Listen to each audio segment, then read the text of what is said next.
ಹಿಜಾಬ್ ಧರಿಸಿ ಕಾಲೇಜಿಗೆ ಬಂದಿದ್ದ ವಿದ್ಯಾರ್ಥಿನಿಯರಿಗೆ ಮತ್ತೆ ನಿರಾಶೆ ಉಂಟಾಗಿದೆ.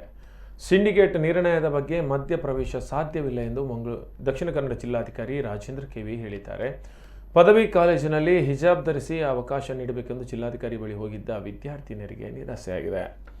ಹಂಪನಕಟ್ಟೆ ಪದವಿ ಕಾಲೇಜಿನ 16 ಮಂದಿ ವಿದ್ಯಾರ್ಥಿನಿಯರು ಬುರ್ಕಾ ಧರಿಸಿಕೊಂಡೇ ಜಿಲ್ಲಾಧಿಕಾರಿ ಕಚೇರಿಗೆ ಬಂದಿದ್ದು ತಮ್ಮ ಅಹವಾಲನ್ನು ಜಿಲ್ಲಾಧಿಕಾರಿ ಬಳಿ ಹೇಳಿಕೊಂಡಿದ್ದರು. ಆದರೆ ಮಂಗಳೂರು ವಿಶ್ವವಿದ್ಯಾನಿಲಯ ಸಿಂಡಿಕೇಟ್ ನಿರ್ಧಾರದ ಬಗ್ಗೆ ಜಿಲ್ಲಾಡಳಿತ ವಿಮರ್ಶೆ ಮಾಡಲು ಬರುವುದಿಲ್ಲ ಎಂದು ಹೇಳಿ ಜಿಲ್ಲಾಧಿಕಾರಿ ಕಾನೂನು ಸಂಕೋಲೆಯಿಂದ ತಪ್ಪಿಸಿಕೊಂಡಿದ್ದಾರೆ. ಸುಮಾರು 1 ಗಂಟೆಗಳ ಕಾಲ ವಿದ್ಯಾರ್ಥಿನಿಯರ ಜೊತೆ ಜಿಲ್ಲಾಧಿಕಾರಿ ಡಾಕ್ಟರ್ ಕೆವಿ ರಾಜೇಂದ್ರ ಮಾತುಕತೆ ನಡೆಸಿದ್ದಾರೆ. ಹೈಕೋರ್ಟ್ ತೀರ್ಪು ಪದವಿ ಕಾಲೇಜಿಗೆ ಅನ್ವಯ ಆಗುತ್ತಾ ಎನ್ನುವ ಬಗ್ಗೆ ವಿದ್ಯಾರ್ಥಿನಿಯರು ಜಿಲ್ಲಾಧಿಕಾರಿ ಬಳಿ ಪ್ರಶ್ನೆ ಮಾಡಿದರು. ಆದರೆ ಮಂಗಳೂರು ವಿಶ್ವವಿದ್ಯಾನಿಲಯ ಸ್ವಾಯತ್ತ ಸಂಸ್ಥೆಯಾಗಿದ್ದು ಹೈಕೋರ್ಟ್ ತೀರ್ಪು ಆಧರಿಸಿ ಸಿಂಡಿಕೇಟ್ ಸಭೆ ನಿರ್ಣಯ ತೆಗೆದುಕೊಂಡಿದೆ.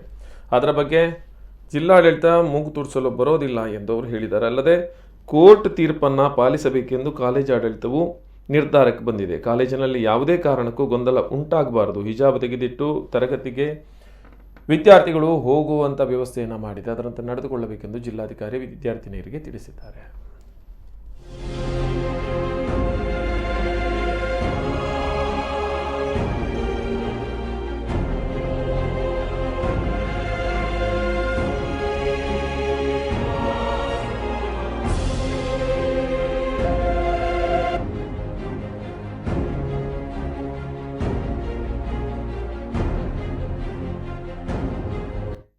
DCA ಬಳಿ ನಾವು ಹೋದ್ವಿ, ಅಲ್ಲಿ ಮಾತಾಡಿದ್ವಿ. ಅಲ್ಲಿ DCA ಅವ್ರ ಮಾತಿನಲ್ಲಿ ಗೊತ್ತಾಗ್ತದೆ ಅವರ ಅಸಹಾಯಕತೆ. ಯಾಕಂತ ಹೇಳಿದರೆ ಈ ಸಿಂಡಿಕೇಟ್ ಇದು ಆರ್ಡರ್ ಆಗಿರ್ತದೆ, ಇದು ಬಂದಿರುವಂಥದ್ದು ಹೊರತು ಜಿಲ್ಲಾಡಳಿತ ಅಧಿಕಾರಿಗೆ ಏನು ಮಾಡಲಿಕ್ಕೆ ಸಾಧ್ಯ ಇಲ್ಲ ಅಂತ ಹೇಳಿ ಗೊತ್ತಾಯಿತು. ಅವರ ಮಾತಿನ ಪ್ರಕಾರ ನಿಮ್ಮಲ್ಲಿ ಪ್ಯೂರ್ ಆದಂತಹ ಡಾಕ್ಯುಮೆಂಟ್ಸ್ ಇದೆ, ಡಾಕ್ಯುಮೆಂಟ್ರಿ, ಸೊ ನೀವು ಲೀಗಲಾಗಿ ಫೈಟ್ ಮಾಡ್ಬೋದು ಅಂತ ಹೇಳಿ ಅವರೊಂದು ಅಭಿಪ್ರಾಯ.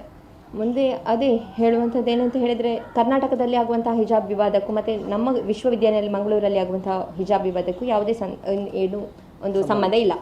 ಮತ್ತು ನಮ್ಮ ಒಂದು ಕ್ಯಾಂಪಸಲ್ಲಿ ಸಿಂಡಿಕೇಟಲ್ಲಿ ಏನು ಆರ್ಡರ್ ಆಗಿದೆಯಾ ಅದಾಗಿರ್ತದೆ ABVP ಒಂದು ಪ್ರೆಷರಿಂದಾಗಿರ್ತದೆ ಆ ಆರ್ಡರ್ ಬಂದಿರುವಂಥದ್ದು. ಯಾವ ರೀತಿ ಅಂತ ಹೇಳಿದರೆ, ಈ ಮೊದಲು ಕೊಟ್ಟಂತಹ ಮಾಧ್ಯಮದ ಸ್ಟೇಟ್ಮೆಂಟ್ಗಳನ್ನು ನೀವು ನೋಡ್ಬೋದು. ಅವರು ಪ್ರೊಟೆಸ್ಟ್ ಮಾಡ್ತಿರ್ಬೇಕಾದ್ರೆ ಯಾವ ರೀತಿ ಒಂದು ಸ್ಟೇಟ್ಮೆಂಟ್ ಕೊಟ್ಟಿದ್ದಾರೆ. ಏನಂತ ಹೇಳಿದರೆ, ನಾವು 3 ಬಾರಿ ಮನವಿ ಕೊಟ್ಟಾದ್ಮೇಲೆ ಆಗಿರ್ತದೆ ಅವರನ್ನು ಮೀಟಿಂಗ್ಗೆ ಕೂತ್ಕೊಳ್ಳಿಸಿ ಆದಮೇಲೆ ನಿರ್ಧಾರ ತೆಗೆದಿರುವಂಥದ್ದು. ಈವನ್ ಪ್ರಾಂಶುಪಾಲರು ಕೂಡ ಅದೇ ಒಂದು ಸ್ಟೇಟ್ಮೆಂಟನ್ನು ನೀಡಿದ್ದಾರೆ.